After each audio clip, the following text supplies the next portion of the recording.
तो जब बड़े नेशंस जाते हैं, US, China, India, Germany, Japan, ये 5 जो नेशंस है, अगर ये कभी वॉर पे जाते हैं, तो आई थिंक कहीं न कहीं इक्विटी मार्केट्स के लिए एक बड़ा सेटबैक हो सकता है। तो आई थिंक ये मोटे-मोटी रिस्क है, we all have to be aware about it. But जैसा मैंने कहा कि ये रिस्क बोल के नहीं आते हैं, ये सडन आते हैं। बट मैं एक डेटा देना चाहता हूँ उसके पहले। अगर आप 2004 से डेटा देखें, निफ्टी का रिटर्न, मिड कैप इंडेक्स का रिटर्न और स्मॉल कैप इंडेक्स का return, the best performing index since 2004 is mid cap index, is not small cap index, mid cap index. Mid cap ने सबसे ज्यादा पैसा बना के दिया इन्वेस्टर्स को अक्रॉस साइकिल्स। तो कहीं ना कहीं ये मार्केट बहुत एक्सपेंसिव नहीं है, बट अगर ये मार्केट 25-30% अपने लॉन्गर टर्म एवरेजेस से एक्सपेंसिव हो जाए, तो आप सोच सकते हो आपका एसआईपी अमाउंट कम करने का या स्टॉप करने का, बिकॉज वहां से जो ग्रोथ है वो शायद 2 या 3 साल के लिए ग्रोथ ना मिले आपको पैसे की। आज इंडिया का cumulative market cap is more than $4 trillion. हमें लगता है कि जो हिसाब से देश ग्रो कर रहा है वो कहीं ना कहीं $8 से $9 ट्रिलियन हो जाएगा अगले 4 से 5 साल में। तो जब $9 ट्रिलियन का मार्केट कैप हो जाएगा, तो जो वेल्थ इफेक्ट है इकोनॉमी में वो काफी हो जाएगी। तो कहीं ना कहीं जो लग्जरी कंजम्पशन है उसको एक बहुत बड़ा बूस्ट मिलेगा। बट जैसे किसी वाइज आदमी ने मुझे कहा है कि गलती उतनी करो कि आप दूसरी गलती करने के लिए जिंदा रहो, राइट? आप इतनी बड़ी गलती मत करो कि आप मार्केट से बाहर हो जाओ। तो मुझे लगता है कि पहली गलती है जो सब करते हैं वो लेवरेज है। सब लोग डिसप्रपोर्शनेट अमाउंट ऑफ लेवरेज करते हैं बुल मार्केट में। सबको लगता है इतना आसान है पैसा बनाना, मैंने लास्ट 1 साल में इतना बना लिया, इतना किसी ने एक्स अमाउंट बना लिया, वाई अमाउंट बना लिया।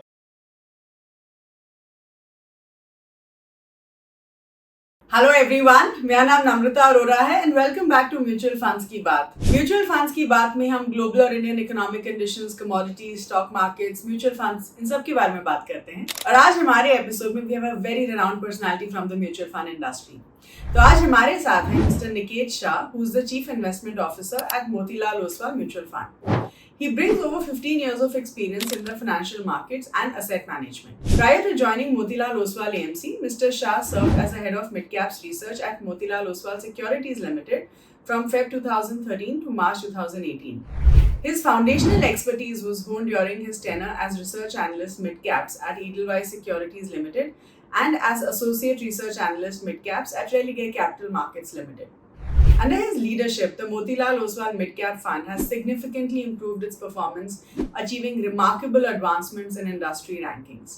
He oversees a diverse portfolio including the high-performing Motilal Oswal Flexi-Cap Fund, Large and Mid-Cap Fund and ELSS Fund.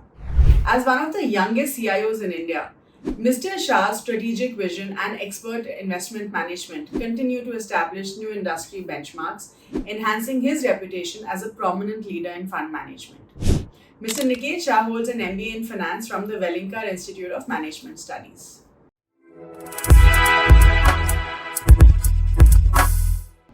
Hello everyone, welcome back to mutual funds की बात। थैंक यू सो मच इस हफ्ते हमें join करने के लिए। तो जैसे हम आपको हमेशा प्रॉमिस करते हैं कि हम आपके लिए एक बहुत इंटरेस्टिंग अमेजिंग स्पीकर लाएंगे, तो आज हमारे साथ हैं मिस्टर निकेत शाह, जो मोतीलाल ओसवाल एएमसी के CIO हैं, which is Chief Investment Officer. Hi Niket, thank you so much for joining us today. Thanks, We are very excited to hear all your answers. हमने बहुत सारे questions हैं हमारे पास आज आपके लिए and हम आपका perspective जानना चाहेंगे. तो आई थिंक सबसे पहले क्वेश्चन से शुरू करते हैं।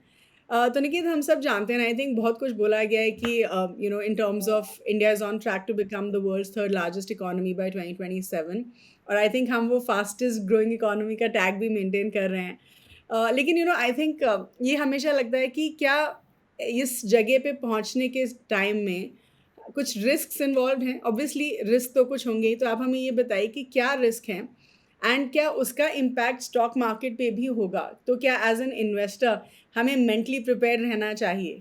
सो help us understand that. So जैसे नम्रता आपने सही कहा कि एवरी बुल मार्केट में एक रिस्क होता है, और मोस्ट ऑफ द टाइम वो रिस्क दिखता नहीं है। अगर आप 2007-2008 की भी साइकिल देखें तो कहीं ना कहीं वो रिस्क विजिबल नहीं था, और वो सडनली आके हिट किया जिसकी वजह से सब प्राइम क्राइसिस हुआ था। आज के तारीख में there are a few risk जो दिखते हैं हमको। एक है डोमेस्टिक रिस्क, जो इंडिया की रिस्क की बात करें तो कहीं ना कहीं मीडिया में काफ़ी हद तक कहा गया है कि बजट में शायद कुछ कैपिटल गेन्स टैक्स पे कुछ आ सकता है, या there can be some announcements regarding options, futures and option for the market. So कोई भी ऐसे adverse announcement in the budget can clearly have impact on the markets. So वो एक सबसे बड़ा मुझे डोमेस्टिक रिस्क लग रहा है, जो एक सडन और एक शॉक की तरह हो सकता है।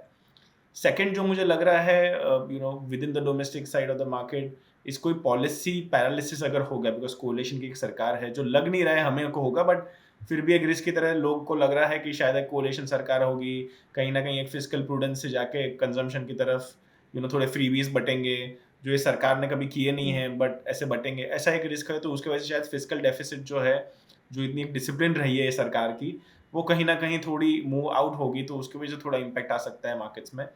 तो ये दो रिस्क मुझे ब्रॉड बेस पे मुझे लग रहे हैं। बट सबसे बड़ा जो रिस्क होता है इंडियन इक्विटी मार्केट्स के लिए, वो कभी भी डोमेस्टिक रिस्क नहीं होता है, वो एक इंटरनेशनल रिस्क होता है। जो एक मेजर करेक्शन की हम जब सोचते हैं कि जो रिस्क के हिसाब से दिखते हैं, तो वो इंटरनेशनली आता है। तो जैसे हमने 2007-8 में देखा, एक सब प्राइम क्राइसिस था। उसके बाद 2014-15 में टेपर टैंट्रम जो कहते हैं इंटरेस्ट रेट साइकिल के रिलेटेड था, वो एक बड़ा क्राइसिस था। अभी अगर हम देखें तो एक बड़ी क्राइसिस जो यूएस में लग रही है एक रिस्क की तरह, वो है कि यूएस गवर्नमेंट की डेट बहुत तेजी गति से बढ़ रही है। उसके वजह से जो यूएस का 10 ईयर है, वो करीबन 4.5% के आजू बाजू घूम रहा है। अगर ये 5% के ऊपर जाता है, तो काफी हद तक पैसा ग्लोबली एटलीस्ट इक्विटी मार्केट से निकल के यूएस डेट में जा सकता है। और कहीं ना कहीं यूएस का एक जो स्लो डाउन है और यूएस का जो इंटरेस्ट रेट साइकिल है, ये दोनों एक जो डेट से रिलेटेड है, ये काफी बड़ा प्रॉब्लम हो सकता है। बिकॉज यूएस का जो डेफिसिट है वो करीबन $3 ट्रिलियन का डेफिसिट है।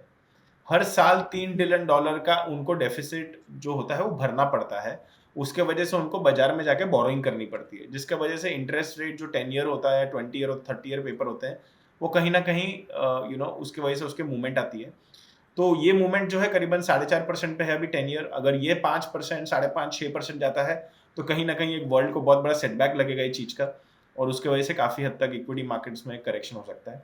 और last but not the list, जो एक रिस्क हो वो हो सकता है, वो जियोपॉलिटिकल साइड पे होता है। अभी जियोपॉलिटिकल की अगर मैं बात करूँ, तो हमने देखा है रशिया यूक्रेन हुआ है, हमने अभी देखा है इजराइल और ईरान का भी चल रहा है, हमास के साथ भी हुआ है। तो ये जब छोटी कंट्रियां लड़ती है, जिनका वर्ल्ड जीडीपी में कंट्रीब्यूशन काफ़ी कम है, तो मुझे लगता है इम्पैक्ट काफ़ी स्मॉल रहता है ग्लोबल मार्केट्स के लिए।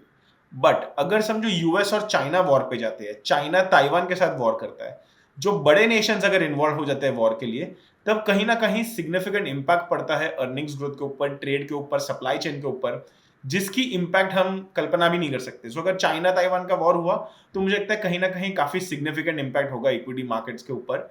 बिकॉज हर कोई चीज़ आज हम यूज़ कर रहे हैं वो कहीं ना कहीं ताइवान से आती है, in terms of semiconductor chip. हर कोई हम रॉ मटेरियल जो यूज़ करते हैं हमारे अक्रॉस सेक्टर्स, कहीं ना कहीं उसका लिंकेज चाइना से है। तो जब बड़े नेशंस जाते हैं, US, China, India, Germany, Japan, ये 5 जो नेशंस है, अगर ये कभी वॉर पे जाते हैं, तो आई थिंक कहीं ना कहीं इक्विटी मार्केट्स के लिए एक बड़ा सेटबैक हो सकता है। तो आई थिंक ये मोटे मोटी रिस्क है, we all have to be aware about it. But जैसा मैंने कहा कि ये रिस्क बोल के नहीं आते हैं, ये सडन आते हैं। एक जो रिस्क जो हमें एटलीस्ट लास्ट एक वीक से समझ में आ रहा है, जो कभी सोचा नहीं था, वो है US commercial real estate. So US का जो कमर्शियल रियल एस्टेट है, वो करीबन 50 से 60% नीचे है in terms of pricing. Because US जब कोविड हुआ था, तो सबने वर्क फ्रॉम होम एम्ब्रेस किया है वो कल्चर को। तो काफ़ी हद तक जो कमर्शियल और जो सेटअप्स थे, जो ऑफिसेस थे, वो वैकेट हो गए हैं और सबने घर से वर्क फ्रॉम होम का कल्चर यूज़ कर लिया है। तो कहीं ना कहीं हम देख रहे हैं कि कमर्शियल रियल एस्टेट में काफ़ी पेन आ सकता है। जो वहाँ कर बैंकिंग इंडस्ट्री जो है, जिन्होंने इनको लेंड किया है, उनको काफ़ी हद तक एनपीए की प्रॉब्लम हो सकती है। ये भी एक रिस्क है जो अभी लास्ट 1-2 वीक में इवॉल्व हुआ है। Okay okay, but that could be a short term risk, तो शायद हमें उतना लॉन्ग टर्म में उसके बारे में सोचने की ज़रूरत नहीं होनी चाहिए, आई एम गेसिंग। जी, so it is a short term because risk. जैसे हमने 2007-8 में देखा, तो वो एक कॉर्पोरेट क्राइसिस था, बैंकिंग क्राइसिस था। या 2020 का जो करेक्शन है, वो कोविड का एक रिटेल क्राइसिस था। मेरे हिसाब से अगर यूएस में डेट का क्राइसिस होता है, वो एक सॉवरेन क्राइसिस होगा, जो शायद हमने किसी ने ये सोचा नहीं, नीदर देखा है कि सॉवरेन क्राइसिस कैसे सॉल्व करते हैं। आप कॉर्पोरेट और रिटेल क्राइसिस सॉल्व कर सकते हो bye printing more money, but आप सॉवरेन क्राइसिस नहीं सॉल्व कर सकते, बिकॉज जो आपने प्रिंट किया इतने साल का, वही प्रॉब्लम आज सॉवरेन क्राइसिस की तरफ लेके जा रहा है आपको।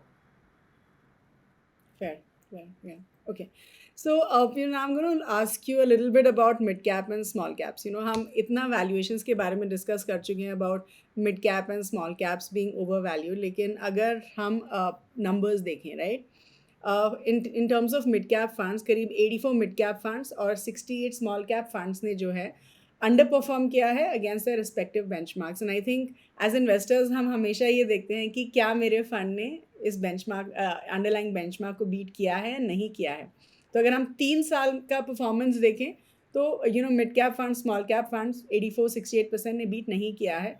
तो ऐसा क्यों है? I mean we spoken enough about valuations, अब हेल्प अस अंडरस्टैंड कि ये बेंचमार्क को क्यों नहीं बीट कर रहे हैं तो फंड्स। कहीं ना कहीं इसका एक सिंपल रीजन है। अगर आप 2010 से 2020 देखें तो इंडियन इक्विटी मार्केट में अर्निंग्स ग्रोथ सिर्फ 4 या 5% थी। लार्ज कैप की 4% थी, मिड कैप की 5% थी। तो कहीं ना कहीं जो पुराने फंड मैनेजर्स हैं, कहीं ना कहीं उनका एक क्वालिटी की तरफ काफ़ी ज़्यादा बेंड ऑफ माइंड होता है, सेफ्टी की तरफ काफ़ी बेंड ऑफ माइंड होता है। और जो मार्केट थी 2010 से 2020 काफ़ी पोलराइज मार्केट थी, राइट। जो 2021 से 2024 की जो मार्केट है, राइट, जो लास्ट 3 साल में हम कोविड के बाद की जो बुल मार्केट रैली देख रहे हैं, वो कहीं ना कहीं काफी हद तक ब्रॉड बेस्ड है। बहुत सारे सेक्टर्स है जो कभी परफॉर्म ही नहीं करते, जैसे डिफेंस है।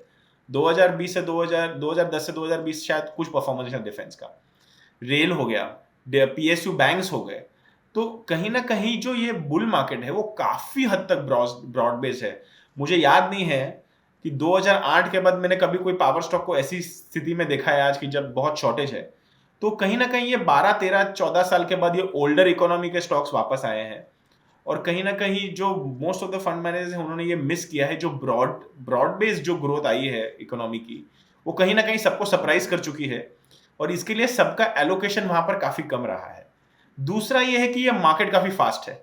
अगर आपने कोई आइडिया मिस या कोई थीम मिस कर ली तो बहुत जाहिर सी बात है वो एक वीक में शायद स्टॉक 50% बढ़ जाए और फिर आप वो गेम में आ ही नहीं सकते हो, तो आपसे वो छूट ही जाता है। और एक बार छूट जाने के बाद आपको हर बार वो महंगा ही लगते रहता है, बिकॉज वो स्टॉक बढ़ जाता है, फिर आपको लगता है वैल्यूएशन महंगे है, ये नीचे आएगा तब लेंगे, बट होता नहीं है कभी। तो ये बुल मार्केट की खासियत होती है कि अगर आपने मिस भी कर लिया तो आपको तुरंत उसको रेक्टिफाई करके उसको ऐड कर लेना चाहिए कि ठीक है यार, मेरे से गलती हो गई, I should rectify that mistake. But अगर आप ये सोचोगे कि यार 2010-2020 ये साइकिल है, थोड़ा ऊपर गया फिर थोड़ा नीचे आएगा तब वापस ले लेंगे, वैसे ये बुल मार्केट नहीं खेल सकते आप। तो कहीं ना कहीं वो एक सेकेंड एंगल है जहां पर लोगों का जो मिस हो गया है वो थीम्स में कभी वापस आ ही नहीं पाए हैं। तो वो थीम मिस हो गई एक बार तो they have been behind the curve in some of them. तो जो ब्रॉड बेस हुआ है मार्केट वो फर्स्ट रीजन है। Second is this reason. हालांकि अगर मैं मेरी खुद की बात करूं तो हमारे फंड ने यही 5 साल के अंदर 900 बेसिस पॉइंट का अल्फा दिया है। हमने क्या डिफरेंट किया है? हमने ये डिफरेंशिएट किया है कि जो भी मेजर थीम्स जो टर्न अराउंड पॉइंट पे होती है या जो इन्फ्लेक्शन पॉइंट पे होती है, हम उसके एक क्वार्टर पहले उसमें प्री पोजिशनिंग कर लेते हैं। जैसे हमने 2020 के बाद, कोविड के बाद, हमको क्लियरली विजिबल दिख रहा था कि IT will do very well, तो हमने 15 से 20% हमारा पोर्टफोलियो आईटी कर दिया था। फिर जब दिसंबर 21 में हमको लगा आईटी यार 4-5 गुना हो गए, सब स्टॉक वैल्यूएशन महंगे हो गए, तो हमने आईटी एग्जिट करके बैंकिंग और कैपिटल गुड्स कर लिया, जिन्होंने बहुत अच्छा किया अगले 2 साल के लिए। लास्ट ईयर हमने फिर रियल एस्टेट ओवरवेट कर दिया, जो अगेन ये साल काफी अच्छा कर रहा है। और last but not the least, हमने ये साल कैपिटल गुड्स बेच के फिर हम आईटी पे जा रहे हैं। तो क्लियरली एक जो सेक्टर रोटेशन है, एक जो थीम का जो रोटेशन है, अगर आप ये ahead of the curve position करते हो तो आप ये मार्केट में बहुत अच्छा कर सकते हो, जो हमने एसेंशियली किया। इसके लिए आप देखोगे हमारा फंड बेस्ट परफॉर्मिंग फंड है on 1, 2, 3, 4 till all the way to 10 year basis पे, बिकॉज हमने एक सिंपल किया है कि हम हर थीम के अहेड ऑफ कर्व रहेंगे। जो भी नई थीम इकोनॉमी में प्ले आउट हो रही है उसको पहले देख के आपको उसकी प्री पोजिशनिंग करनी पड़ेगी और आपको अपना माइंड काफी ओपन रखना पड़ेगा। आप ये कहोगे कि यार मैं डिफेंस तो लूंगा नहीं बिकॉज डिफेंस में सरकार है, कुछ होता नहीं है, ऐसे माइंडसेट से आप नहीं इन्वेस्ट कर पाओगे ये बुल मार्केट में। वाह, ओके ओके, ऑलराइट। अगर हम लार्ज कैप्स की बात करें, राइट, क्योंकि लार्ज कैप एक जनरली माना जाता है कि ऐसा ऑप्शन है या ऐसे फंड्स होते हैं जो मार्केट फ्लक्चुएशन के टाइम काफ़ी रेजिलिएंट होते हैं। और जब मार्केट फ्लक्चुएशन हम देखते हैं तो सबसे पहले करेक्शन हम मिड कैप और स्मॉल कैप्स में देखते हैं, लार्ज कैप्स में सबसे एंड में हम वी सी करेक्शन। तो आपके ओपिनियन में जब स्टॉक मार्केट वॉलेटाइल है, so then do you think large cap एक अच्छा ऑप्शन माना जा सकता है एक इन्वेस्टर के पोर्टफोलियो में? सो अगर मैं वॉलेटिलिटी की जैसे आपने बात की, बट मैं एक डेटा देना चाहता हूँ उसके पहले। अगर आप 2004 से डेटा देखें, निफ्टी का रिटर्न, मिड कैप इंडेक्स का रिटर्न और स्मॉल कैप इंडेक्स का return, the best performing index since 2004 is mid cap index, is not small cap index, mid cap index. Mid cap ने सबसे ज्यादा पैसा बना के दिया इन्वेस्टर्स को अक्रॉस साइकिल्स। तो जब वॉलेटिलिटी होती है तब ऑब्वियसली जब मार्केट गिरता है तो लार्ज कैप कम गिरता है, मिड कैप थोड़ा ज्यादा गिरता है। बट जब मार्केट रिकवर होता है बॉटम से, तो फिर भी वो टाइम पे भी मिड कैप तेजी गति से बढ़ता है, वो पूरी जो लॉस हुआ है वो काफी हद तक ज्यादा रिकवर कर लेता है as compare to large cap. तो मेरा हर बार यही एडवाइस होता है, जिनको 5 साल का इन्वेस्टमेंट होराइजन है इंडिया के लिए, उनके लिए सबसे best performing index mid cap है। बिकॉज मिड कैप एक बहुत ही स्वीटर पोजीशन है मार्केट का, 20,000 करोड़ की मार्केट कैप से स्टार्ट होके 80,000 करोड़ की मार्केट का जाता है। तो एक काफी स्वीट स्पॉट है मार्केट का। जब कंट्री इतनी बड़ी बनने वाली है अगले 5 साल के अंदर, तो कहीं ना कहीं ये 20-25,000 या 40,000 करोड़ की market cap company lakh lakh crore की मार्केट कैप कंपनी बन सकती है। तो यहाँ पर आपके रिटर्न्स भी ज्यादा हो सकते हैं, एट द सेम टाइम आपका डाउनसाइड रिस्क भी कम है। बिकॉज कोई कंपनी अगर 25 या 30,000 करोड़ की मार्केट कैप है, तो कहीं ना कहीं उनका 500-600 करोड़ के ऊपर का प्रॉफिट है, तो उनके पास इतनी बैलेंस शीट स्ट्रांग होती है, इनका प्रॉफिटेबिलिटी इतना स्ट्रांग होता है कि वो एक साइकिल की जो शॉक होती है वो अच्छी तरह उसको विथस्टैंड कर सकते हैं। और जब साइकिल टर्न अराउंड होती है, they are leaders in the business and they can do much better in terms of growth. So higher growth with lower risk is what mid cap is all about, and I would hence say that even in the volatile market one should look at mid cap, because mid cap has done extremely well over the last 20-year period. Okay. So do you recommend कि large cap फिर होना ही नहीं चाहिए, या फिर how do we look at large So large cap उनके लिए है जिनको रिटर्न्स कम चाहिए बट उनको ड्रॉडाउन ही नहीं चाहिए, राइट?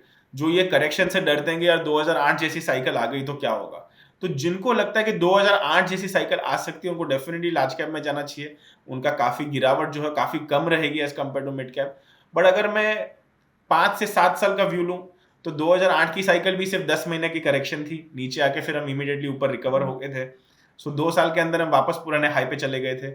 तो अगर मैं वैसा माइंडसेट लगाऊं कि मेरे को 5 साल का पॉइंट टू पॉइंट इन्वेस्टमेंट करना है, तो mid cap will be doing far better. But अगर किसी का व्यू है कि मुझे लगता है यहाँ से इंडेक्स 25% गिर जाएगा, कोई वर्ल्ड फाइनेंशियल क्राइसिस आ जाएगी, तो उसको डेफिनेटली पूरा पैसा लार्ज कैप में लगाना चाहिए, बिकॉज वहां पे ड्रॉडाउन कम होगा।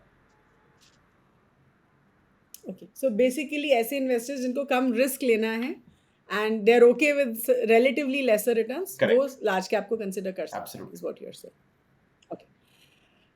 Now let's talk about some solution oriented funds. आजकल हमने देखा है कि solution oriented funds काफ़ी तेज़ी पर हैं. हमने देखा है कि जो चिल्ड्रन म्यूचुअल फंड्स हैं, उन्होंने उसका जो AUM है इन फंड्स का, वो 142% से बढ़ा है in the last 5 years, and this is as per ICRA analytics. तो ये बताइए कि जिनके बच्चे हैं, जिनका फाइनेंशियल गोल चिल्ड्रंस एजुकेशन है, क्या उनको चिल्ड्रंस म्यूचुअल फंड में इन्वेस्ट करना चाहिए? Do you think it's a good option, या फिर और भी ऑल्टरनेटिव्स हैं कंपेयर टू दिस जिसमें हम इन्वेस्ट कर सकते हैं? सो मुझे लगता है डेफिनेटली चिल्ड्रंस फंड एक बहुत अच्छी कैटेगरी है. इसका सिंपल रीज़न मैं ये बताता हूँ कि नॉर्मल लाइफ में जब हम इन्वेस्टिंग करते हैं, तो हम SIP करते हैं या लमसम करते हैं, वो कहीं ना कहीं हम कोई डिस्ट्रीब्यूटर के थ्रू करते हैं, कोई बैंक्स के थ्रू करते हैं, डिफरेंट एडवाइजर्स होते हैं हमारे. वो कभी ना कभी वो advisors in a bad environment बोलेंगे यार ये फंड बेच दो, वो फंड में डाल दो, तो आप चर्न करते रहते हो वो चीज़ों को लेके.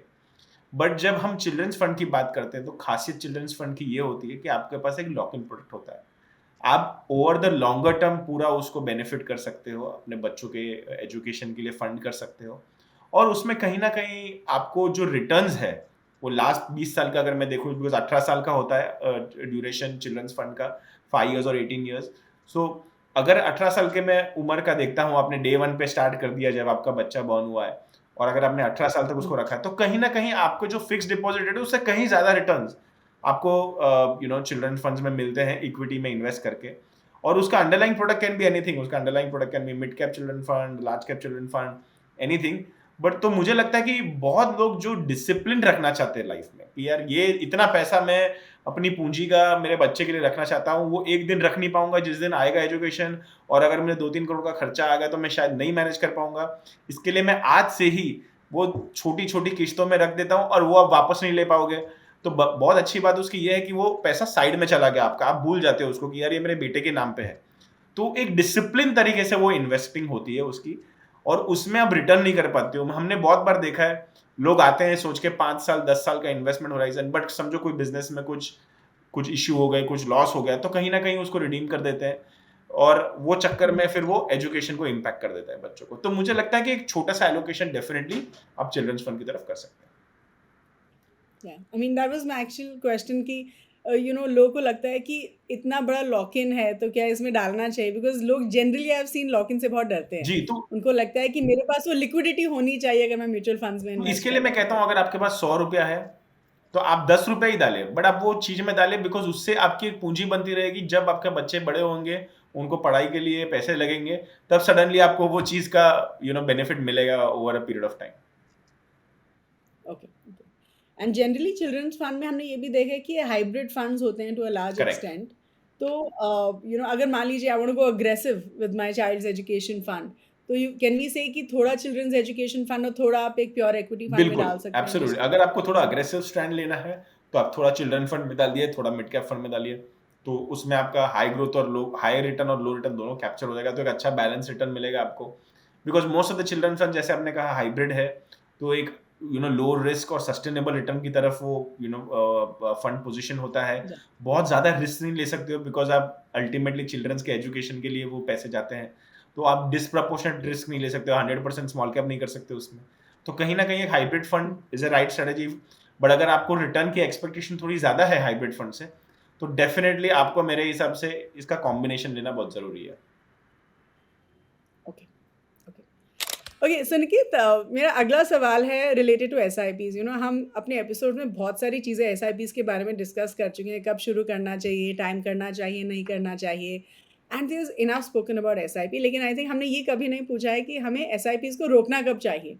एंड आई डू थिंक ये भी एक इन्वेस्टर के लिए जानना ज़रूरी है कि when is the right time to stop an S I P. So आप हमें ये बताइए कि क्या सही समय है या एस आई पी रोकना ही नहीं चाहिए। What is your take? So I would say that clearly if you think valuations are very very expensive, और जहाँ पर 70 80 90 का पी हो गया है, या इंडेक्स की जो पी है आज करीबन 23 के पी पे है निफ्टी अर्निंग्स वर्सेस, अगर मैं 10 ईयर एवरेज हूँ तो करीबन हमने देखा है कि अभी भी index is 5 to 10% cheaper than longer term average. तो कहीं ना कहीं ये मार्केट बहुत एक्सपेंसिव नहीं है। बट अगर ये मार्केट 25-30% अपने लॉन्गर टर्म एवरेजेस से एक्सपेंसिव हो जाए, तो आप सोच सकते हो आपका एसआईपी अमाउंट कम करने का या स्टॉप करने का, बिकॉज वहां से जो ग्रोथ है वो शायद 2 या 3 साल के लिए ग्रोथ ना मिले आपको पैसे की। बट अगर आप मुझे पूछें कि मेरा क्या बिलीफ है, मेरा बिलीफ ये होता है कि आप कभी एसआईपी मनी बंद ना करें। एक certain amount of your earnings आप एसआईपी में डालते रहें। हमने खुद ने बहुत बार ट्राई किया है मार्केट को टाइम करने के लिए, यार कि अभी मार्केट बहुत महंगा हो गया है, we should exit, we should be on cash और समथिंग। और हर बार हमने देखा है out of that 70-80% of time हम गलत होते हैं। और हमने हमारे एक्सपीरियंस से खुद ने सीखा है you should never try to time the market, right. So कहीं ना कहीं आपको टाइमिंग नहीं करना चाहिए मार्केट के ऊपर, इसके लिए आपकी एसआईपी चलते ही रहनी चाहिए। और हम स्पेसिफिकली, अगर आप मैं खुद की बात करूँ, तो जब मार्केट खराब होता है तब मैं मेरी एसआईपी की अमाउंट और इंटेंसिफाई कर देता हूँ, जिसकी वजह से मुझे लोअर प्राइस पे मेरी ज़्यादा यूनिट्स मिल पाए। तो अगर आपको एसआईपी क्लोज ही करनी है तो obviously the answer to that is you should do when valuations are very very high. Okay. Okay. So अभी मैं आपसे एक कैटेगरी के बारे में डिस्कस करना चाहूँगी निकेत, जो काफ़ी इंटरेस्टिंग है, एंड आई थिंक काफ़ी investors like to invest in this, which is sectoral funds और thematic funds. And I think हमने सडनली देखा है कि इस कैटेगरी में बहुत ज़्यादा इन्फ्लोज आ रहे हैं, करीब 19,213 करोर्स इन मई 2024। तो ऐसा क्या हो गया सडनली कि जिसकी वजह से बहुत सारे इन्वेस्टर्स अब सेक्टरल या थीमेटिक फंड्स में इन्वेस्ट कर रहे हैं? Help us understand this. So thematic में एक जो खासियत हुई है कि ये जो साइकिल है लास्ट 2-3 साल की, जो गवर्नमेंट ने मेजर्स लिए हैं पॉजिटिव साइड पे, जैसे डिफेंस का अगर मैं बात करूँ, तो मेक इन इंडिया की जो थीम है जो डिफेंस में प्ले आउट हो रही है, अभी हम देख रहे हैं कि गवर्नमेंट कह रही है कि हम अभी एक्सपोर्ट करेंगे डिफेंस के प्रोडक्ट। तो ये जो एक थीम बन के आई है वो काफ़ी बड़ी थीम है। और ये जो थीम है वो 1 साल या 2 साल की थीम नहीं है। जो ऑर्डर बुक्स हैं आज डिफेंस कंपनीज के, वो 3 से 5 साल की ऑर्डर बुक है, और सरकार कह रही है कि हम एक्सपोर्ट करेंगे तो ये ऑर्डर बुक और बड़े ही होने वाले हैं। तो ये 6-7 साल तक अर्निंग्स ग्रोथ की एक स्ट्रक्चरल ग्रोथ स्टोरी बन रही है। ऐसे अनेक सेक्टर्स है, अनेक थीम्स है। जैसे कंजम्पशन की थीम की मैं बात करूँ, आज इंडिया का cumulative market cap is more than $4 trillion. हमें लगता है कि जो हिसाब से देश ग्रो कर रहा है वो कहीं ना कहीं $8 से $9 ट्रिलियन हो जाएगा अगले 4 से 5 साल में। तो जब $9 ट्रिलियन का मार्केट कैप हो जाएगा, तो जो वेल्थ इफेक्ट है इकोनॉमी में वो काफी हो जाएगी। तो कहीं ना कहीं जो लग्जरी कंजम्पशन है उसको एक बहुत बड़ा बूस्ट मिलेगा। नाउ अगर आप वो थीम देखें लग्जरी कंजम्पशन की, तो आपको लगेगा कि ये थीम अगले 5 से 10 साल तक चलने वाली थीम है। तो सेक्टोरल या फिर थीमेटिक जो फंड्स होते हैं वो सिर्फ ये कैप्चर करते कि अगर यार मुझे ये थीम खेलना है, पूरे 100 रुपए ये थीम पे लगाने हैं, तो क्या मेरे पास एक ऑप्शन है वो चीज का। अगर मैं डिफेंस की बात करूं तो आज मेरे फंड में डिफेंस का एलोकेशन 10% है, बट बाकी आपको 90% बाकी सब चीजें भी मिल रही है, बाकी सेक्टर्स का भी एलोकेशन मिल रहा है।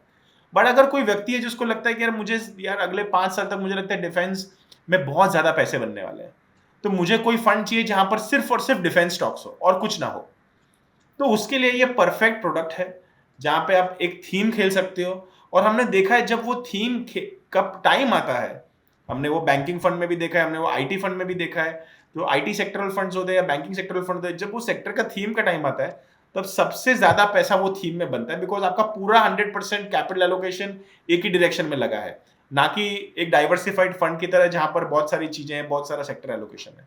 तो मुझे लगता है कि जो थीम में लोगों को बुलिशनेस हो वहां पर लोगों को डेफिनेटली थीमेटिक पे करना चाहिए। बट थीमेटिक की एक खासियत और भी है, आपको उसको टाइमली एग्जिट करना भी आना चाहिए। अगर आप गलत टाइम पर थीमेटिक में एंटर कर लेते हो और वो साइकिल का पीक है और फिर वहां से अगर साइकिल रिवर्स होता है तो आपके काफी पैसे जा सकते हैं। हमने देखा है 2008 में जो कैपिटल गुड्स की जो साइकिल चली थी, वो 2008 के बाद आज वो साइकिल 2021 में चली है।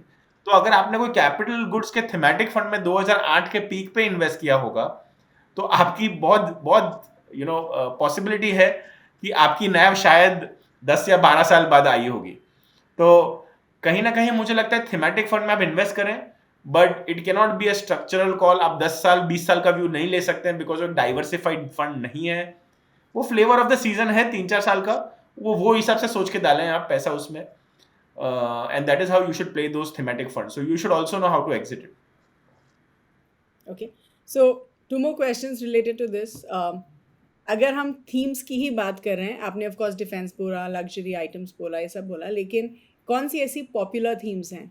आई मीन अगर थीमेटिक फंड्स में डालें तो एक्सपर्ट का ओपिनियन लिया जा सकता है, and also help us understand from an investors point of view sectoral funds या थीमेटिक फंड्स में रिस्क क्या होते हैं, बिकॉज आई थिंक वो भी बहुत ज़रूरी है कि इन्वेस्टर को समझना है कि इसमें रिस्क है, नहीं है, ज़्यादा है, कम है।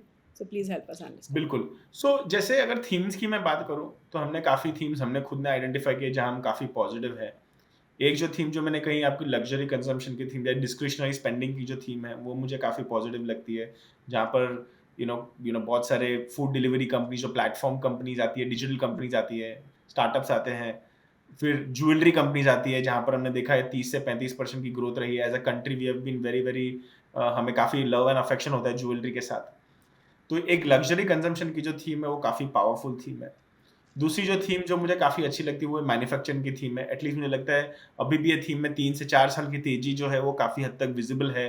जो गवर्नमेंट का फोकस है मेक इन इंडिया में करने के लिए, या चाइना प्लस वन की जो हम स्ट्रैटेजी की बात करते हैं, वो कहीं ना कहीं एक मैन्युफैक्चरिंग थीम के साथ तो आप खेल सकते हो। मैन्युफैक्चरिंग मतलब सिर्फ कैपिटल गुड्स नहीं होता है, मैन्युफैक्चरिंग मीन्स ऑटो भी आ जाता है उसमें, आप दूसरे सब सेक्टर्स भी आप ऐड कर सकते हो। तो जो एक मैन्युफैक्चरिंग या मेक इन इंडिया की जो थीम है वो आप काफ़ी हद तक मुझे एक पावरफुल थीम लगती है। और last but not the least जो मुझे सबसे ज़्यादा एक थीम जो पसंद है वो बिजनेस साइकिल की थीम है। जो एक बिजनेस साइकिल फंड होता है जहां पर आप depends on the flavour of the season, अगर आपको लगता है कि अभी टेलीकॉम का अगला 2-3 साल अच्छा होगा तो आप काफ़ी हद तक टेलीकॉम ऐड कर सकते हो अपने पोर्टफोलियो में। अगर आपको लगता है बैंकिंग अच्छा नहीं होगा तो आप जीरो बैंकिंग भी रख सकते हो उसमें। तो एक बिजनेस साइकिल फंड जो होता है वो भी एक काफ़ी हद तक एक अच्छा प्रोडक्ट हो सकता है। ये मेजर थीम्स है जो मुझे ऑब्वियसली पसंद है। एक थीम जो हमने रिसेंटली आइडेंटिफाई करी है वो है इलेक्ट्रॉनिक कंपोनेंट मैन्युफैक्चरिंग। अगर आप देखें इन month of April India exported $1 billion worth of Apple products, जो साल का करीबन $12 बिलियन का एक्सपोर्ट करने वाली है इंडिया एप्पल प्रोडक्ट्स का। ये 12 बिलियन मुझे लगता है अगले 3 से 4 साल तक करीबन $75 बिलियन की तरफ जा रही है। तो जो एक इलेक्ट्रॉनिक कंपोनेंट मैन्युफैक्चरिंग हो या मोबाइल कंपोनेंट मैन्युफैक्चरिंग हो, इसको एक बहुत बड़ा फिलिप मिलने वाला है। ये जो थीम है ये बहुत ही इनिशियल स्टेजेस में है, ऐसा नहीं है डिफेंस की तरह कि नीचे से भाव 10 गुना हो गए। ये एक इनिशियल डेज है, कहीं ना कहीं ये बहुत तेजी गति से पिकअप होने वाला है अगले 3 से 5 साल के अंदर। तो ये मोटा मोटी 3 से 4 थीम्स जो मुझे काफी पसंद है, और मुझे लगता है इनमें रनवे ऑफ ग्रोथ अभी भी काफी हो सकता है। And how about the risk in sectoral and thematic funds? Risk sector और थीमेटिक फंड में यही होता है कि अगर आपने कोई सेक्टर और थीमेटिक फंड में सही टाइम पे एग्जिट नहीं किया तो क्लियरली आपको एक लोअर ग्रोथ का फेस हो सकता है। हमने देखा है जब सेक्टर ऑफ फ्लेवर जाता है करीबन 2 या 3 साल तक ऑफ फ्लेवर रहता है। जैसे अगर मैं स्टेपल्स की बात करूं, तो कहीं ना कहीं हमने देखा है कोविड के बाद ये सरकार की फोकस रही है मैन्युफैक्चरिंग। तो मैन्युफैक्चरिंग सेक्टर ने जब अच्छा किया है तो कहीं ना कहीं कंज्यूमर स्टेपल्स ने इतना अच्छा नहीं किया बिकॉज ऑफ इन्फ्लेशन और बिकॉज ऑफ मल्टीपल फैक्टर्स। कभी कोई साल में बारिश अच्छी नहीं थी तो उसके लिए नहीं किया है। बट कभी ना कभी हमने देखा है कि सेक्टोरल थीम्स जो है वो 3-4 साल तक चलते हैं, फिर स्टैटिक हो जाते हैं, फिर 3-4 साल तक उनमें कोई रिटर्न नहीं आता है। तो कहीं ना कहीं आपको वो टाइमिंग करना बहुत जरूरी है कि आप कौन से साइकिल में हो, आप कहां पर हो साइकिल में। अगर कोई सेक्टर 5 या 7 गुना हो चुका है, maybe you are towards the end of the cycle. जैसे मुझे लगता है आईटी में we are in the beginning of the cycle. जो एआई की जो बहुत बड़ी वेव हम एक्सपेक्ट कर रहे हैं वो which should start playing out sometime next year. तो अगर आप कोई आज एआई का, अगर कोई आप आईटी का फंड लॉन्च करते हो या कोई डिजिटल या कोई सेक्टरल फंड लॉन्च करते हो डिजिटल या आईटी साइड पे, तो आप साइकिल के अहेड हो। और कहीं ना कहीं वो 3 साल की साइकिल आपकी रहेगी, बट अगर आप 3 साल में एग्जिट नहीं करोगे उसमें, तो then you will end up with slightly lower returns. So basically in categories में जो है टाइमिंग इज वेरी इंपॉर्टेंट। अगर आप यस, सही टाइमिंग इज टाइमिंग कर एक्सट्रीमली पाएंगे तो इम्पोर्टेंट। आप अच्छे रिटर्न्स बना सकते हैं। जी बिल्कुल। Okay. So Niket, now let me ask you a little bit about international funds. And I think a lot of investors like international funds, और international funds ने काफ़ी ठीक ठाक परफॉर्मेंस दिया है। अगर हम international funds की परफॉर्मेंस देखें तो help us understand कि अगर मुझे एक international fund पिक करना है, एक ही पिक करना है अपने पोर्टफोलियो के लिए, तो how do I select the right international fund? So I think international funds की खासियत ये है कि जब आप इंटरनेशनल फंड सिलेक्ट करते हो, आपको ये सिलेक्ट करना पड़ेगा कि आपका एंड प्रोडक्ट क्या होना चाहिए। जैसे अगर आपको लगता है कि यूएस का जो टेक है वो कहीं ना कहीं बहुत अंडर वैल्यूड है, जैसे हमने लास्ट ईयर देखा था यूएस का टेक बहुत बुरी तरह, नैस्डैक 17,000 से करीबन 30 से 40% करेक्शन हो गई थी। तब हम सबको ये कहते थे कि हमारा जो नैस्डैक फंड ऑफ फंड है आपको उसमें करना चाहिए इन्वेस्ट, बिकॉज हम मेजर फैंग स्टॉक्स में इन्वेस्ट करते हैं। तो कहीं ना कहीं आपको एक इंडियन मनी से आपको एक एक्सपोजर मिलता है फैंग स्टॉक्स की तरफ, उसका आपको बेनिफिट मिलता है। बट आज की अगर मैं बात करूं तो कहीं ना कहीं अगर किसी के पास इंडिया में चाइना का कोई प्रोडक्ट हो तो उसको देखना चाहिए, बिकॉज चाइना का जो इक्विटी मार्केट है वो अगर आप 10-15 साल का हिस्ट्री देखें तो सबसे लोएस्ट पॉइंट पे है। 15 साल की रिटर्न कुछ नहीं है चाइना में। तो कहीं ना कहीं मुझे लगता है growth at some point of time will come back to China. So इधर आप यूएस में इन्वेस्ट करें या चाइना में इन्वेस्ट करें, बिकॉज दीज आर ये दो बड़े मार्केट्स है, वर्ल्ड के दो बड़ी इकोनॉमीज है। बाकी जो इंडेक्सेस है जैसे कोई साल जापान अच्छा करता है, कोई साल कोरिया अच्छा करता है, ये थोड़े सिक्लिकल है। कोई साल ताइवान अच्छा करता है अगर सेमीकंडक्टर चिप्स ने अच्छा किया हो तो कहीं ना कहीं हमने देखा ये सब कंट्रीज में आपको इन्वेस्टमेंट सस्टेनेबल बेसिस पर नहीं कर सकते हो आप, बिकॉज एक बहुत बड़े सिक्लिकल इंडस्ट्रीज हैं इनका। जैसे कोरिया है तो 50% इंडेक्स सैमसंग डिटरमाइन करता है। तो अगर सैमसंग वो साल बुरा करेगा तो शायद आपका सेक्टरल फंड या आपका इंटरनेशनल फंड अच्छा ना करे। बट अगर आपने यूएस में इन्वेस्ट किया हो या आपने चाइना में इन्वेस्ट किया हो तो कहीं ना कहीं जाहिर से बात है कि आपका फंड अच्छा परफॉर्म करेगा अक्रॉस ड्यूरेशन, बिकॉज ये वर्ल्ड इकोनॉमी और वर्ल्ड जीडीपी ग्रोथ को ड्राइव करते हैं। तो मेरा फर्स्ट प्रेफरेंस हर बार यूएस होता है। यूएस फंड ऑफ फंड्स जो हमारा है आप उसको इन्वेस्ट कर सकते हैं, because US is the world power capital. और उसके बाद अगर किसी को थोड़ा रिस्क लेने की कैपेबिलिटी ज़्यादा है तो करंट एनवायरनमेंट में अगर कोई चाइना का प्रोडक्ट है, मुझे नहीं पता किसी का चाइना का प्रोडक्ट है, बट अगर कोई है तो डेफिनेटली आपको देखना चाहिए, बिकॉज चाइना मार्केट लास्ट, अगर आप वर्ल्ड देखें पूरे वर्ल्ड में आज के तारीख में द ओनली मार्केट जो लाइफ टाइम हाई पे नहीं है वो है चाइना मार्केट, राइट। पूरे across the world her market life time high पे चल रही है, सिर्फ चाइना ही ऐसी मार्केट जो लाइफ टाइम लो पे चल रही है। तो कहीं ना कहीं मीन रिवर्जन होगा कोई समय के बाद, तब आपको डिस्प्रपोर्शनेट पैसा बन जाएगा उसमें। But as I said first is US and then China. Okay, so let's say कि एज एन इन्वेस्टर मुझे ना एक स्टेडी म्यूचुअल फंड पोर्टफोलियो बनाना है अपने लिए, राइट। आई वांट समथिंग जो स्टेडी हो, जो मुझे अच्छे रिटर्न्स भी दे, but at the same time बहुत ज़्यादा रिस्क भी ना लेना पड़े। तो एक इन्वेस्टर को कैसे वो स्टेडी म्यूचुअल फंड पोर्टफोलियो बनाना चाहिए for the long term? So जैसे अलग अलग प्रोडक्ट होते हैं, depends on the risk taking ability. हमारे पास एक बैलेंस एडवांटेज फंड है जो एक mixture of debt and equity है।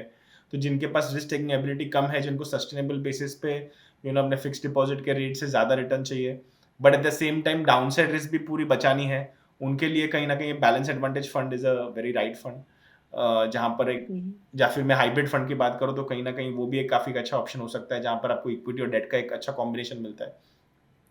तो आपको वहां पर जाना पड़ेगा जहां पर रिस्क बहुत कम है, बट आपको पास इक्विटी का एक्सपोजर है तो वो हिसाब से आप एक एडिक्वेट 60-40 रिस्क लेते हो या 70-30 रिस्क लेते हो, depend on how your model really works. तो मुझे लगता है कि अगर आपको वैसा काइंड ऑफ माइंडसेट है तो आपको बैलेंस एडवांटेज फंड की तरफ जाना पड़ेगा। Okay, so you are saying ideally अगर आपके पोर्टफोलियो में बैफ है, बैलेंस एडवांटेज फंड है, दैट इज गुड इनफ, या फिर हमें कॉम्बिनेशन करना चाहिए कुछ और कैटेगरीज के साथ? What would you know, I recommend? Think see अगर आपका रिस्क टेकिंग एबिलिटी ऐसा है कि आपको कॉम्बिनेशन चाहिए तो आई वुड से हर इंडिविजुअल को एक मिड कैप फंड डेफिनेटली होना चाहिए, because India is right now the fastest growing economy of the world. The best way to play a fastest growing economy of the world is कि आप उसका mid cap के through खेलें, because सबसे ज्यादा पैसा मिड कैप में बनता है। अगर आप कोई भी 5 साल का हिस्ट्री देखें, 2004 से इंडेक्स बना है, आप 2004 से 2009 देखें या 2015 से 2020 देखें, 2020 से 24 देखें, mid cap is best performing index across duration, drawdown भी काफी कम होता है।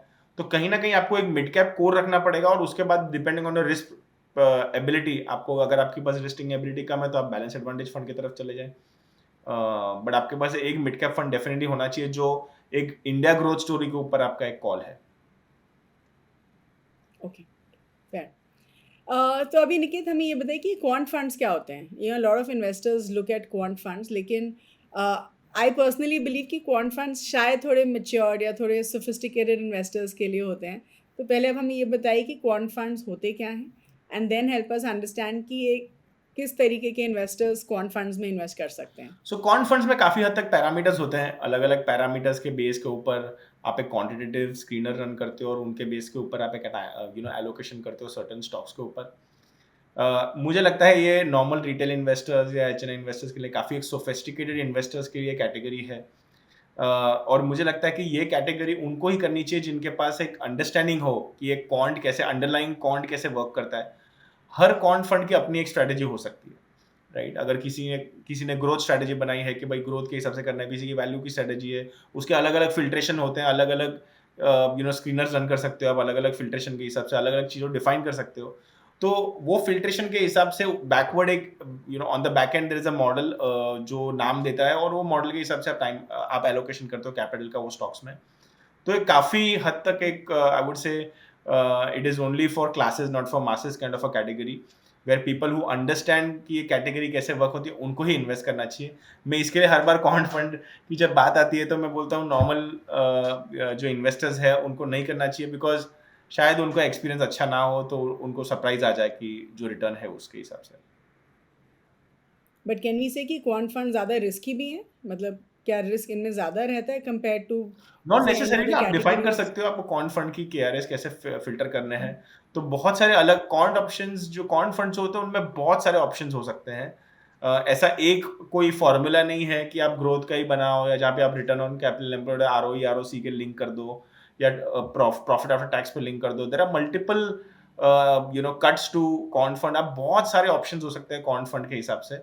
तो आप अगर आपको कम रिस्की वाला फंड बनाना है तो आप वो भी बना सकते हो, अगर आपको वैल्यू वाला बनाना है वो बना सकते हो, आप हाई ग्रोथ बनाना है वो भी बना सकते हो। आप उसके पैरामीटर्स चेंज कर सकते हो, आप उसके फिल्ट्रेशन चेंज कर सकते हो, तो आपका आउटपुट चेंज हो जाता है उसमें। Okay, okay. All right. So now I'm going to ask you, one last technical question. Then we'll come to a little bit about yourself. जब हम इंडेक्स फंड्स की बात करते हैं, इट इज़ बिलीव कि इंडेक्स फंड्स में risk थोड़ा कम होता है। वैसा आपका एक्विटीज़ में ही लग रहा है, स्टॉक्स में ही लग रहा है, you are replicating in index, लेकिन ये बिलीव है कि क्योंकि वो पैसिव फंड्स हैं, उसमें रिस्क थोड़ा कम रहता है compare to any other regular active fund. तो हेल्प अस अंडरस्टैंड कि इंडेक्स फंड्स में रिस्क होता है या नहीं होता है, और होता है तो क्या रिस्क होता है? आई थिंक हर इन्वेस्टर को पता रहना नहीं, चाहिए सो कि इंडेक्स इंडेक्स फंड फंड्स में में एक ही भी रिस्क कुछ होता रिस्क है। हो सकता है। सो इंडेक्स फंड हाँ, जो हम देखते हैं कि जैसे हमने कहा कि निफ्टी ने पॉइंट टू पॉइंट 25% रिटर्न दिया हो, तो इंडेक्स फंड में आपको 25% रिटर्न नहीं बनते हैं।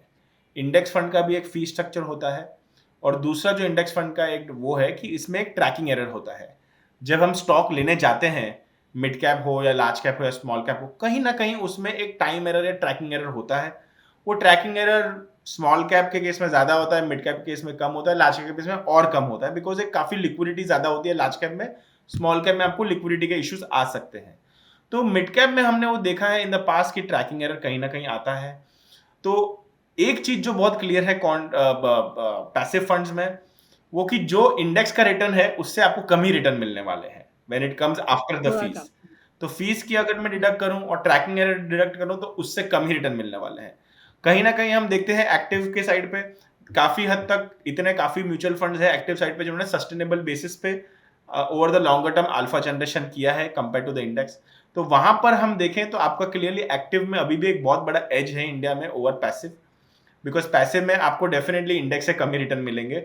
वो हो सकता है कि शायद आपको 1% कम मिले या 2% कम मिले, depends on tracking error and the fee structure of the organisation. Okay, but that's the only risk that we can say कि ट्रैकिंग एरर और expense that's the ratio, only मतलब जो risk, that's the expenses only हैं, risk. या फिर अगर आप कोई कि आपका पैसिव फंड लॉन्च इंडेक्स। करें, जैसे हमने अभी एक पैसिव फंड लॉन्च किया डिफेंस के ऊपर, बट अगर जैसे डिफेंस की थीम अगले 2 साल 3 साल और चलती है तो वो पैसिव फंड काफी अच्छा करेगा। बट जब अगर वही थीम डाई डाउन करती है तो शायद वो फंड अच्छा ना करे, बिकॉज वो फंड तो clearly like a machine it will just replicate those defence stocks.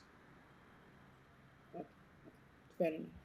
Okay, so Niket, अब आप हमें ये बताइए कि आप इतने सालों से इन्वेस्ट कर रहे हैं, आपकी पर्सनली आपकी इन्वेस्टमेंट जर्नी में ऐसी क्या लर्निंग्स रही हैं, प्लस ऐसी क्या गलतियां आपने करी हैं विच यू थिंक शायद आपने ना करी होती तो you would have been much better off in terms of your portfolio. So मुझे लगता है कि इन्वेस्टिंग ऐसी कैटेगरी है जहां पर अगर आप गलती नहीं करोगे तो आप नहीं सुधरोगे, आप लर्न नहीं करते हो, तो गलतियां करनी चाहिए।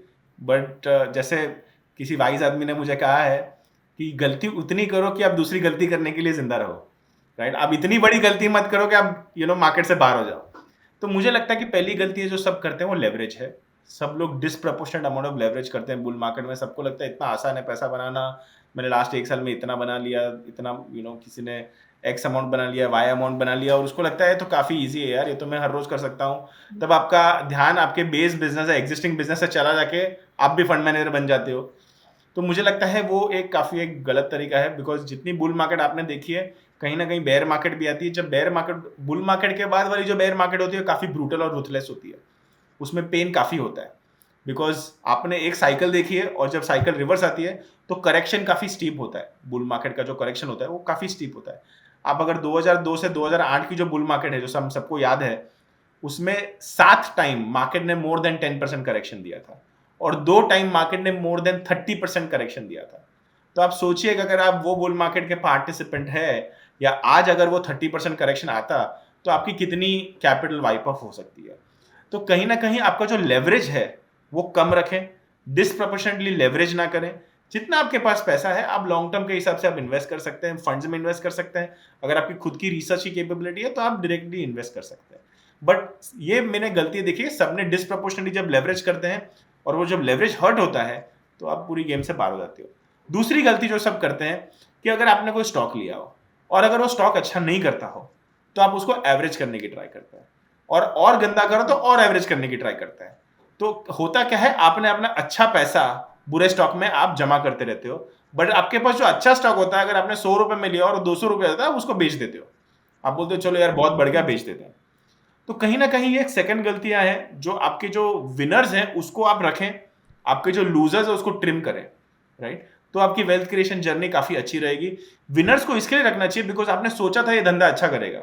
जब आपने सोचा है बिजनेस अच्छा करेगा और बिजनेस अच्छा करता है मतलब आपको वो चीज की शायद थोड़ी ज्यादा समझ है। और जो बिजनेस पे आपने पैसा लगाया है और वो बिजनेस अच्छा नहीं कर रहा है तो शायद कहीं ना कहीं बिजनेस अंडरस्टैंडिंग में कोई कमी हो गई हो या कुछ मैक्रो इवेंट हो गया हो। तो वहां पर मुझे लगता है आपको एलोकेशन कम करना चाहिए और कहीं ना कहीं जहां पर आपके सक्सेस रेशियो ज्यादा है वहां पे आपको एलोकेशन बरकरार रखना चाहिए, लॉन्गर टर्म होराइजन के हिसाब से इन्वेस्ट करना चाहिए।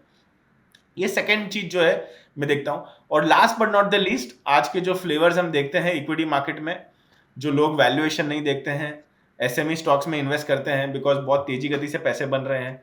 कहीं ना कहीं थोड़ा फंडामेंटल रिसर्च कर लीजिए, बैलेंस शीट देख लीजिए, सबसे ज्यादा इंपॉर्टेंट कैश फ्लो देख लीजिए, हर कंपनी का कैश फ्लो कितना बनता है। जो कंपनी का कैश फ्लो नहीं बनता है कहीं ना कहीं numbers are not adding up, कहीं ना कहीं यू शुड स्टे अवे। आज बहुत रोजी पिक्चर लगता है एसएमई में इन्वेस्ट करना। मैं ये नहीं कहता हूँ हर एसएमई कंपनी बुरी है, बट आप कोई भी कंपनी में इन्वेस्ट करें, आप ये सोच के इन्वेस्ट करें कि आप किस में डाल रहे हैं, उसका थोड़ा रिसर्च कर लीजिए, कोई इंडस्ट्री का रिसर्च कर लीजिए, उसके बाद पैसा डालें। बिकॉज ये हॉट मनी है, जब मार्केट का बुरा वक्त भी आएगा या करेक्शन फेज होगा तब यहाँ पर करेक्शन काफ़ी ज़्यादा हो सकता है और आपकी पूंजी जा सकती है। तो मोटा मोटी ये 3 लर्निंग्स है जो मैं कहना चाहता हूँ, और टिप्स वगैरह पे ना जाएं। नॉर्मली हम टिप्स सुन लेते हैं, जिसका एक आइडिया अच्छा चला हो तो हमको लगता है यार इसी के पास दुनिया की सभी प्रॉब्लम का समाधान है, तो वैसा होता नहीं है। तो कहीं ना कहीं खुद का रिसर्च करें, खुद पे भरोसा रखें, rather than listening to external tips. Yeah. These are a lot of these behavioral points that you spoke about. Na? We have these behavioral biases जो आपने I think we've Correct. all learned. Loss aversion bias, herd mentality. I think these are the points that you're harping Yes, on. Wonderful. absolutely. Okay. So just one last question, Niket. I know you're an avid reader. So any book recommendations for our viewers? So, one of my favorite is The Intelligent Investor by Benjamin. मैंने काफ़ी हद तक actually ये book एक या दो बार पढ़ी है।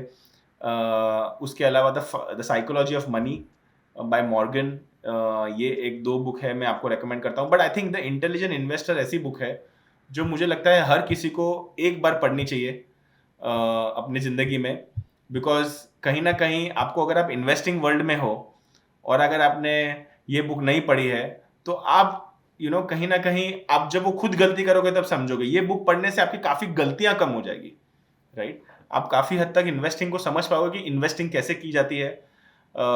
तो मुझे लगता है ये दो बुक्स आपको पढ़नी चाहिए। Sure. Wonderful. Thank you so much, Niket, for your time. I think it was a wonderful conversation, and I think हमारे साथ viewers को बहुत कुछ सीखने के लिए मिलने वाला है इस एपिसोड से. Thank you so much for your time. I do Thank you. hope कि हम आपको कुछ महीनों बाद दोबारा लेके आएं, and we'll ask you some more interesting questions. So thank you so Absolutely. much again. Thank you, Namrata, for having me here. Thank you so much.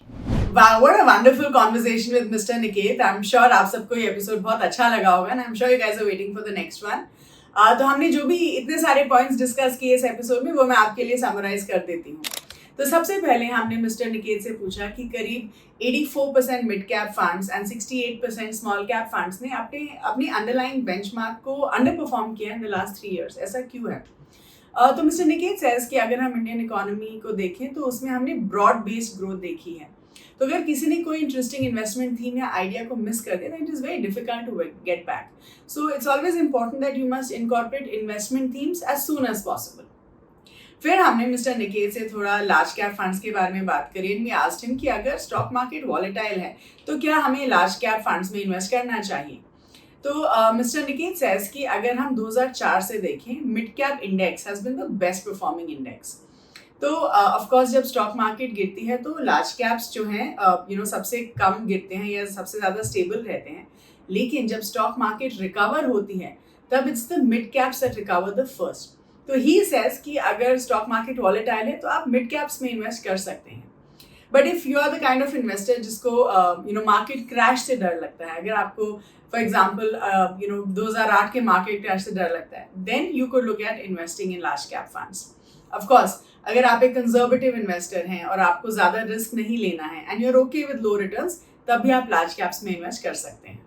फिर हमने मिस्टर निकेत से थोड़ा चिल्ड्रंस फंड के बारे में बात करी, एंड मिस्टर निकेत सेज कि चिल्ड्रंस फंड्स जो होते हैं वो एक अच्छा इन्वेस्टमेंट ऑप्शन होते हैं for people who are saving money for their children's education. ये इसलिए होता है क्योंकि चिल्ड्रंस फंड में एक लॉक इन पीरियड होता है, जिसकी वजह से एक इन्वेस्टर को कंपेल किया जाता है to stay invested for the long term.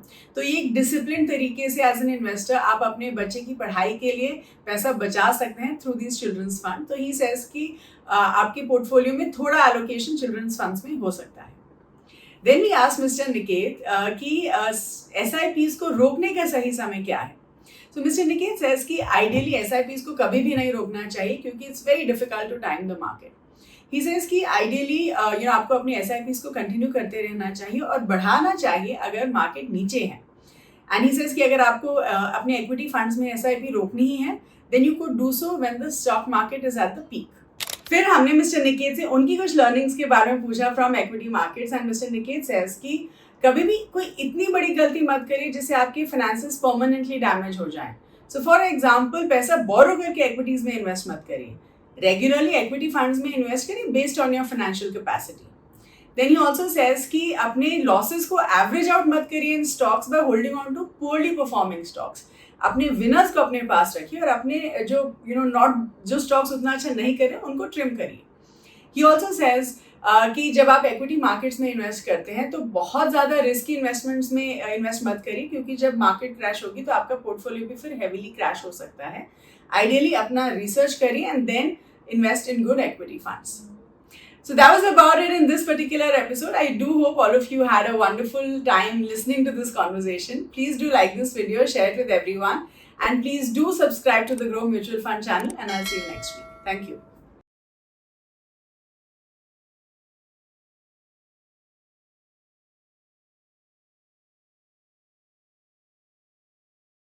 Mutual fund investments are subject to market risks. Read all scheme-related documents carefully.